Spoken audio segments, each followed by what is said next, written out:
Students, अब हम chapter को कुछ स्लाइड्स के थ्रू रिवाइज करेंगे। अब हम चैप्टर में वे सब बातें फिर से पढ़ेंगे, फिर से समझने की कोशिश करेंगे जिनको हमने चैप्टर में प्रीवियसली समझा था, देखा था, पढ़ा था। लेकिन इस बार सब कुछ एक रिवीजन के तौर पे होगा और जो पॉइंट्स आपके कोई ऐसा रह गया हो तो वो मैं इन स्लाइड्स के थ्रू कवर कराने की कोशिश करूँगा। तो लेट अस स्टार्ट। ये डेमोक्रेसी है। डेमोक्रेसी को इस तरह से एक कार्टून कैरिकेचर के थ्रू दिखाया गया है जिसमें आप देखिए कि जनता अपने रास्ते के जो पत्थर हैं उनको खुद हटाती है। तो first of all, from where the word democracy is derived. Democracy word आया कहाँ से? तो जो वर्ड डेमोक्रेसी है ये दो ग्रीक वर्ड से मिलकर बना है। फर्स्ट वर्ड इज़ डेमोस, जिसका मीनिंग होता है पीपल, और सेकंड वर्ड है क्रेटोस, जिसका मीनिंग होता है पावर और रूल। मीनिंग क्या हुआ कि it is the rule of the people. Democracy, rule of the people या पावर ऑफ द पीपल। तो अदर मीनिंग्स, जैसा कि हमने चैप्टर में समझा था कि democracy is a form of government in which the rulers are elected by the people. तो rulers are elected by the people.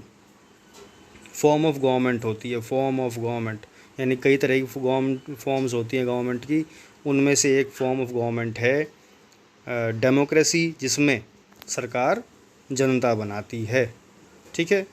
Abraham Lincoln ने भी अपनी एक डेफिनेशन दी है इसमें कि democracy is A government of the people, bye the people and for the people. यानी of the people कहने का मतलब यही है कि जो सरकार बनेगी वो लोगों की बनेगी, यानी वो जो काम करेगी वो लोगों के लिए करेगी, लोगों की बनेगी वो गवर्नमेंट। बाय द पीपल का मतलब कि लोग ही बनाएंगे, और फॉर द पीपल का कहने का मीनिंग ये है कि वो लोगों के लिए जो कुछ भी उसमें होगा वो लोगों के लिए ज़िम्मेदार होगी। तो ऑफ द पीपल कहने का मतलब यहाँ पर एक और पॉइंट आ जाता है कि लोगों में से ही कुछ लोग, यानी जो जनता, आम जनता है, उन्हीं में से कुछ लोग निकल कर आएंगे, लीडर्स बनेंगे और सरकार चलाएंगे। ठीक है। बाय द पीपल वे काम लोगों के लिए करेंगे और लोग बनाएंगे उनको, मतलब, और फॉर द पीपल का मतलब कि वे लोगों के लिए काम करेंगे। इस तरह से अब्राहम लिंकन ने 3 फ्रेजेस में डेमोक्रेसी की डेफिनेशन को क्लियर कर दिया है। चलिए आगे बढ़ते हैं। Features of democracy. First feature है कि in a democracy the final decision making power must rest with those who elected by the people. यानी जो फाइनल डिसीजन मेकिंग पावर है कि सरकार चलेगी कैसे, कोई भी एक्शन गवर्नमेंट के अंदर होगा तो वो किसके मर्ज़ी से होगा, किसकी डिसीजन पावर पे होगा, तो वो जो पावर है वो उनके पास होनी चाहिए, those who elected by the people, जिन्हें जनता ने चुना है, उनके पास होनी चाहिए। उन्हें हम पॉलिटिकल एग्जीक्यूटिव बोलते हैं। ये वर्ड नेक्स्ट आने वाले चैप्टर्स में आपको मिलेगा। तो ऐसे लोगों को हम पॉलिटिकल एग्जीक्यूटिव बोलते हैं, रिप्रेजेंटेटिव्स बोलते हैं। एक सेकंड पॉइंट है, a democracy must be based on A free and fair election. Democracy में अगर इलेक्शन हो रहा है तो वो फ्री एंड फेयर हो। मैंने आपको फ्री एंड फेयर का मीनिंग समझाया था। फ्री मतलब जिसमें आपके सामने चॉइसेस हों, और फेयर का मीनिंग कि इलेक्शन में ईमानदारी बरती जाए। तो फ्री एंड फेयर इलेक्शन में एक पॉसिबिलिटी होती है कि those currently in power have a fair chance of losing. जो लोग आज अब पावर में हैं तो एक चांस होता है कि वे हार भी जाते हैं। ये गारंटी नहीं होती कि वो जो हार जीता है वो हार ही जाए, या जो करंटली पावर में है वो हार ही जाए, ज़रूरी नहीं है। अभी बंगाल में इलेक्शन हुए जो पार्टी पहले पावर में थी वही पार्टी फिर से जीत गई। तो इसका ये ज़रूरत नहीं है, ये ज़रूरी नहीं है कि जो पार्टी ऑलरेडी पावर में है वो हार ही जाए, लेकिन फेयर चांसेस होते हैं हार जाने के। थर्ड पॉइंट, थर्ड फीचर कि in a democracy each adult citizen must have one vote and each vote must have one value. Each adult citizen को बोल्ड किया हुआ है कि हर जिसे देश एडल्ट मानता है, वयस्क मानता है, समझदार मानता है, उसे राइट टू वोट हो और उसकी एक वोट की वैल्यू एक ही काउंट होती हो। फोर्थ फीचर है a democratic government rules within limits set by constitutional law and citizens rights. एक डेमोक्रेटिक गवर्नमेंट बेशक होती है, लेकिन वो जो रूल करती है वो उस दायरे के अकॉर्डिंग करती है जो कॉन्स्टिट्यूशन ने फिक्स किया है। यानी जितना दायरा, जितनी पावर गवर्नमेंट को कॉन्स्टिट्यूशन ने दी है, उससे बाहर डेमोक्रेटिक गवर्नमेंट काम नहीं कर सकती और साथ साथ सिटीजन्स के राइट्स को भी अवॉइड नहीं कर सकती। नेक्स्ट फीचर है the opposition parties are allowed to function freely before and after the election.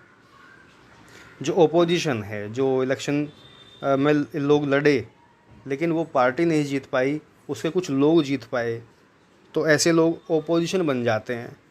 तो उन पार्टीज़ को फ्रीली काम करने का अलाउड हो, चाहे इलेक्शन से पहले या चाहे इलेक्शन के बाद। और सिक्स्थ फीचर है the democratic governments are based on fundamental principles of political equality. तो डेमोक्रेटिक गवर्नमेंट कुल मिलाकर जो होती हैं वो पॉलिटिकल इक्वालिटी के प्रिंसिपल को भी बेस मानकर चलती हैं। यानी हर किसी को इलेक्शन में लड़ने का राइट है, हर किसी को इलेक्शन में वोट देने का राइट है। तो ये दोनों तरह की बातों को हम कहते हैं पॉलिटिकल इक्वालिटी। तो features of democracy I hope आपको क्लियर हो गए अब बिल्कुल। अब आ जाते हैं हम मेरिट्स ऑफ डेमोक्रेसी पर। मेरिट्स मतलब प्लस पॉइंट्स, अच्छे पॉइंट्स। तो फर्स्ट पॉइंट है a democratic government is better government because it is more accountable form of government. क्योंकि ये एक ज़्यादा जिम्मेदार फॉर्म ऑफ गवर्नमेंट होती है, अपने लोगों की जिम्मेदारी लेती है, अपने किए की जिम्मेदारी लेती है, और अगर गलती कर दे तो जिम्मेदारी लेते हुए हट भी जाती है। Second feature, democracy improves the quality of decision making.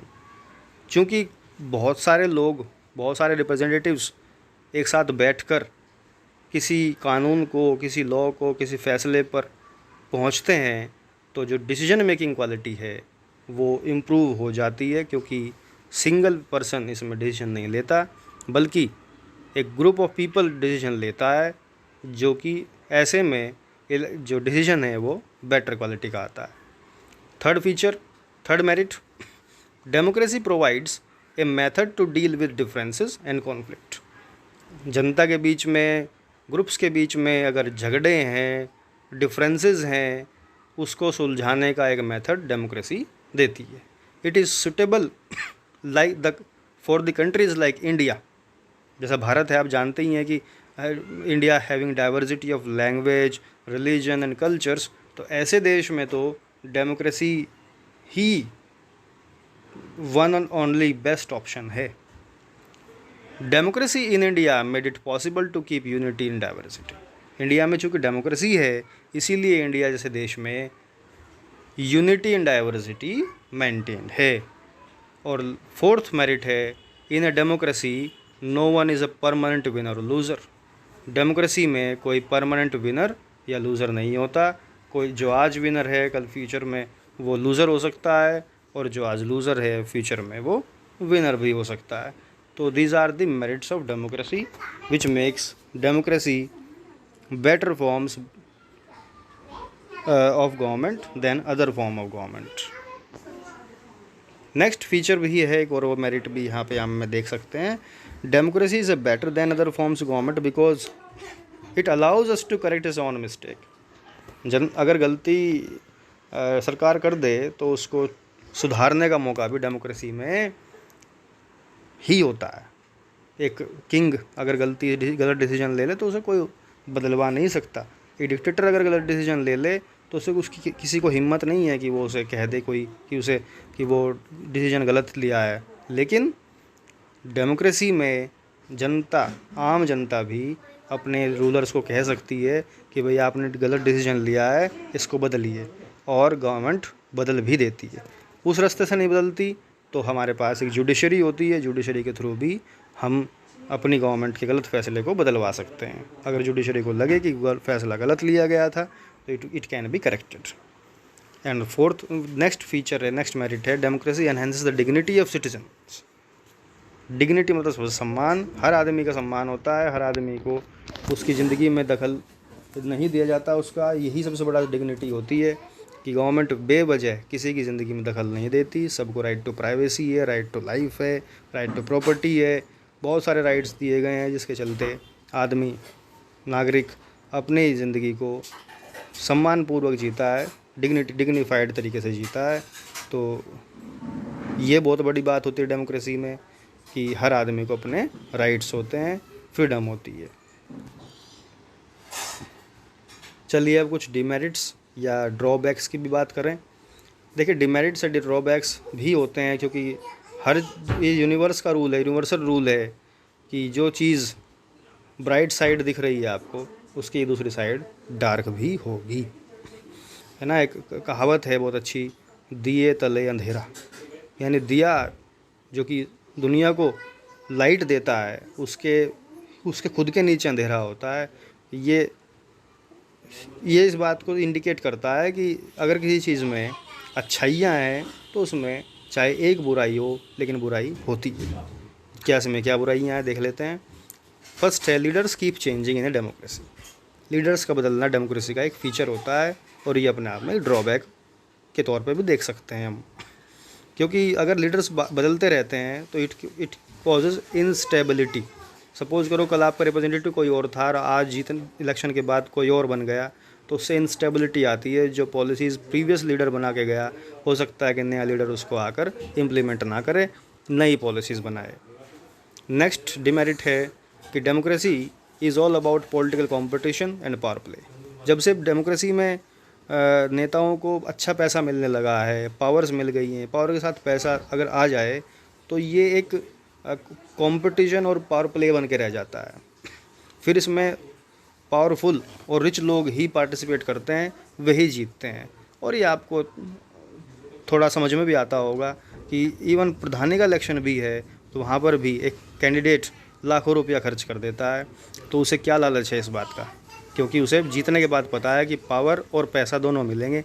तो ये जो पहले जनसेवा की जो भावना से लोग काम करते थे, वो उसके पीछे फैक्टर ये भी था कि पैसे कम थे, उतना इसमें पैसा नहीं बनता था, तो लोग भी कम आते थे। जो निस्वार्थ यानी सेल्फलेसनेस के थ्रू काम करता था वही काम देखने में आता था।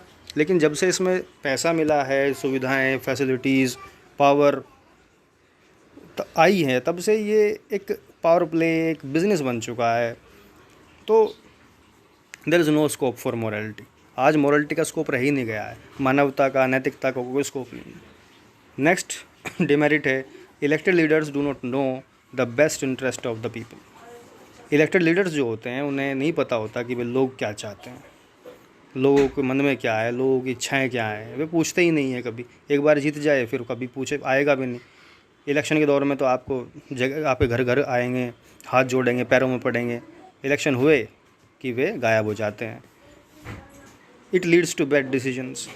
अब डिसीजन बैड भी हो जाता है ऐसे में, जनता नहीं चाहती कि ऐसा हो लेकिन हो जाता है, डिसीजन ले जाता है, जनता चुपचाप देखती रहती है, मजबूर है। नेक्स्ट डिमेरिट है, democracy leads to corruption for it is based on electoral competition. जब कॉम्पिटिशन, इलेक्टोरल कॉम्पिटिशन जीतने के लिए पर्पज़ से मतलब हो जाए, शुरू हो जाए, तो फिर करप्शन भी होगा।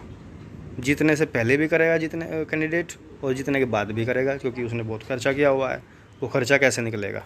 वो निकलेगा करप्शन करके। तो जीतने के बाद कैंडिडेट करप्शन करता है तो जाहिर सी बात है कि जो पैसा जनता के नाम पर ट्रेजरी से निकलता है वो नेताओं की जेब में चला जाता है। Next demerit, ordinary people do not know what is good for them. ये कुछ लोग, ऐसा एक माना जाता है कि जब आम जनता जानती नहीं है कि उसके बारे में सबसे अच्छा क्या है उसके लिए, तो why should they should not decide anything. उन्हें वोटिंग में क्यों पढ़ना चाहिए? वोटिंग करेंगे तो मतलब एक तरह से आप उनसे पूछ रहे हो, और जब जनता जानती नहीं है कि what is best for them, why should they decide anything. तो ये भी अपने आप में एक आर्ग्यूमेंट है कि जनता, डेमोक्रेसी ऐसी चीज़ क्यों हो? क्योंकि डेमोक्रेसी में हर आदमी को नहीं पता होता कि डिसीजन क्या लेना है क्या नहीं लेना। आप 100 लोगों से पूछ लो, या आप सर्वे कर लो खुद, आप 100 लोगों से पूछ लो, तो आपको 100 लोगों में से किसी भी एक डिसीजन पर अगर आप हाँ ना या पता नहीं वाली बात पूछेंगे, तो पता नहीं वाले ज़्यादा होंगे, हाँ या ना वाले कम होंगे। तो डेमोक्रेसी के बारे में भी यही माना जाता है कि जब जनता को पता ही नहीं है कि क्या अच्छा क्या बुरा, तो क्यों जनता से पूछा जाए। अब कुछ डेमोक्रेटिक और नॉन डेमोक्रेटिक सेटअप के बीच में डिफरेंसेस देख लेते हैं। एक तरफ डेमोक्रेटिक है, एक तरफ नॉन डेमोक्रेटिक है। डेमोक्रेटिक जो है, democracy is the best form of government as the rulers are accountable to the people and have the fulfil their needs, है ना। तो डेमोक्रेसी जो है बेस्ट फॉर्म गवर्नमेंट मानी जाती है क्योंकि सरकार अकाउंटेबल होती है। नॉन डेमोक्रेटिक में rulers are not accountable. Okay. Second, in democratic government people elect their rulers and have right in decision making. ठीक है। जबकि नॉन डेमोक्रेटिक में पीपल जब इलेक्ट ही नहीं करते रूलर्स को, तो कोई डिसीजन मेकिंग में उनका राइट भी नहीं होता।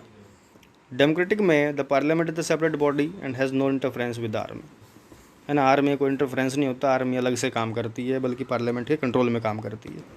जबकि नॉन डेमोक्रेटिक सेटअप में पार्लियामेंट आर्मी को लेकर कोई कानून नहीं बना सकती। ये कुछ कंट्रीज़ में देखने में मिलता है। डेमोक्रेटिक सेटअप में any citizen can aspire to contest election for any post irrespective of his caste, religion, social, economic and education background, है ना। कोई भी राइट टू वोट दे सकता है, बस वो मेंटली अनसाउंड ना हो, पागल ना हो, दिवालिया ना हो और सिटीजन देश का हो, तो उसे राइट टू वोट है।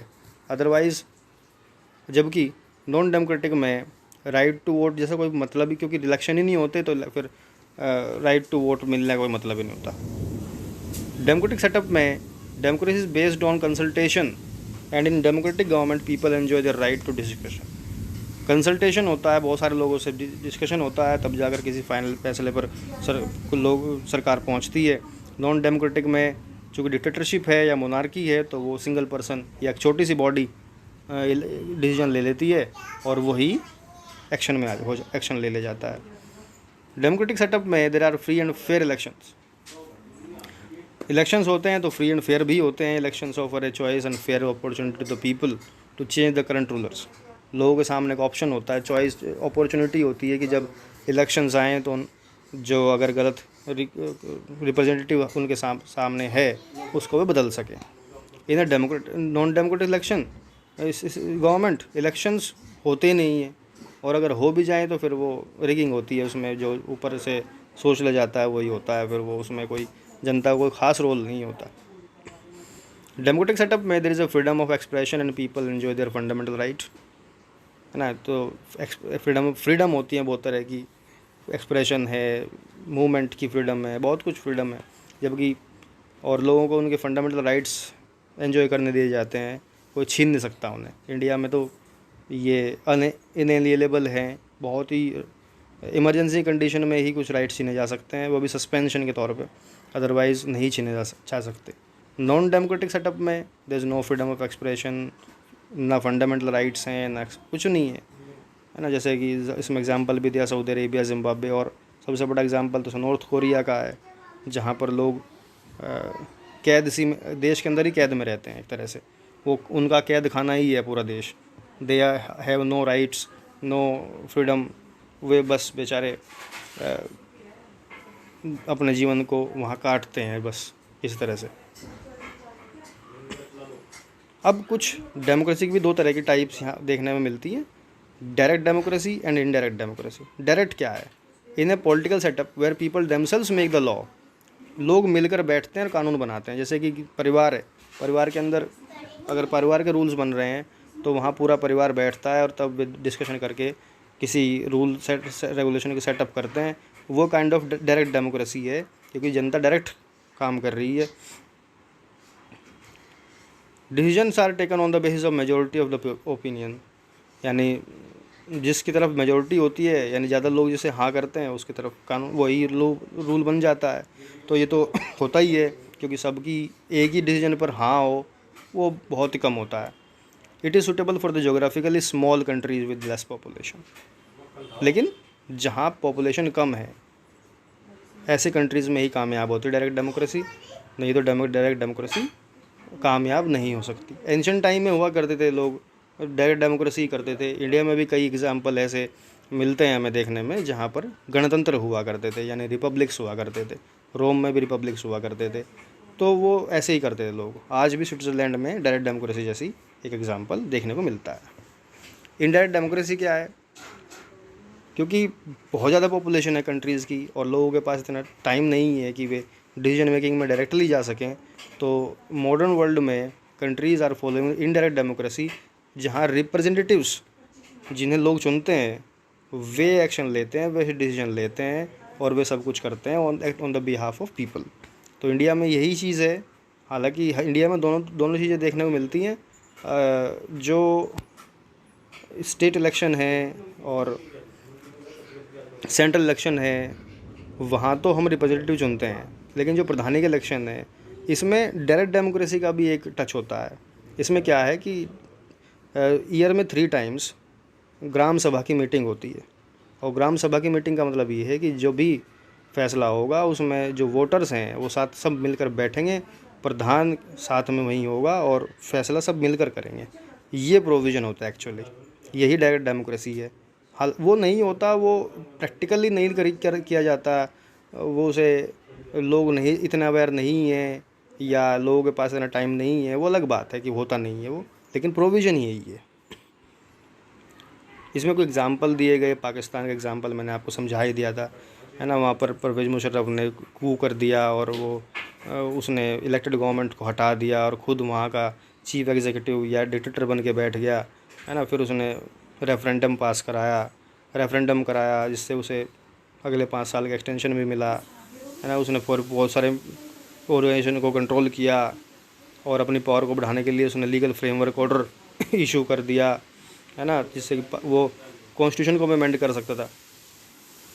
यानी उसने अपने आप को कुल मिलाकर मोस्ट पावरफुल कर दिया था। तो ये पाकिस्तान में डिक्टेटरशिप वहाँ पर कायम कर दी गई थी। बहुत दिन तक पाकिस्तान में डिक्टेटरशिप चलती रही। जो मिलिट्री रूलर्स हुआ करते थे, मिलिट्री जनरल्स हुआ करते थे, वे ही सरकारों को चलाया करते थे। फिर बहुत दिन बाद जाकर वहाँ पर जो है डेमोक्रेटिक गवर्नमेंट इस्टेब्लिश होनी शुरू हुई। कभी 2013 से वहाँ पर जो है स्टेबल डेमोक्रेटिक गवर्नमेंट्स हैं, अदरवाइज़ यही चला करता था कि गवर्नमेंट बनती थी और गिरा दी जाया करती थी। चाइना का मैंने आपको बताया था कि चाइना में एक कहने को तो डेमोक्रेसी है, लेकिन पार्टी एक ही है, सिंगल पार्टी काम करती है, उसी के लोग इलेक्शन लड़ते हैं। तो लोगों के पास फ्री इलेक्शन देने का ऑप्शन नहीं है कि भाई चॉइस है उनके सामने। उन्हें तो चाइनीज़ कम्युनिस्ट पार्टी में से इलेक्शन लोगों को चुनना है, उसमें से ही कोई जीतेगा। यानी कुल मिलाकर पार्टी एक ही रहेगी, उसके रिप्रेजेंटेटिव बदल सकते हैं, उसके लोग बदल सकते हैं, लेकिन पार्टी नहीं बदलती। तो ये कुल मिला एक तरह से अनडेमोक्रेटिक सिस्टम सा है, यानी कम्प्लीटली डेमोक्रेटिक आप उसे नहीं कह सकते। भूटान, श्रीलंका, नेपाल जैसे एग्जाम्पल भी इसमें है, लेकिन उतना ज़्यादा हम इन्हें ऐसे नहीं कह सकते कि बिल्कुल डेमोक्रेटिक नहीं है। थोड़ा बहुत कमी तो हर कंट्री में आपको देखने को मिलेंगे।